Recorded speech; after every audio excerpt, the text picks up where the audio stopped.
Now, with news that the pound has fallen to a 31-year low, London's retailers are hoping for a boost, particularly from Chinese tourists. To explain, let's join our reporter Victoria Cook, who's in central London. And Victoria, is this more than a post-EU referendum boom? Well, it could be, Riz, but it might just be a little bit too early to tell at the moment. Certainly here just beside Oxford Street this evening, it is very busy with tourists. Of course, it's always very popular with tourists here, but at the moment it's particularly popular with Chinese tourists. And that's because in China there's a big annual holiday. It's thought around 4 million people have left the country. And of course, London is always a very popular destination for those tourists, but at the moment it's even more attractive because of that weaker pound. At the moment, everything is just that much cheaper because of the EU referendum. Well, to give you an idea of the scale of all of this, last year it was thought that 270,000 tourists, Chinese tourists, came to Britain. In total, they spent around £600 million.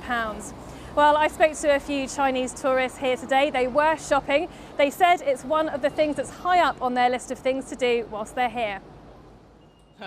We can use the less money to buy more things, yes. And does that mean you're going to be doing more shopping? Yes. Yes, of course. It's still a bit expensive for us. Well, this week is such a boom for London. It's known as Golden Week, and it means that basically the shops are doing whatever they can to try and encourage the Chinese tourists in.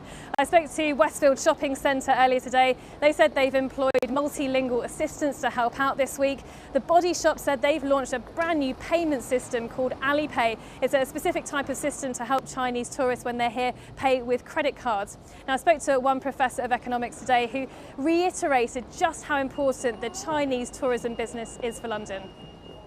As China's become middle class, we had wondered what impact that would have on the world economy. And it's become quite clear in terms of tourism, they have a massive impact. China doesn't have open markets, and so quite a lot of goods are actually cheaper in overseas markets than they are in China itself. And again, the cheap pound means that it's even cheaper once you make that conversion.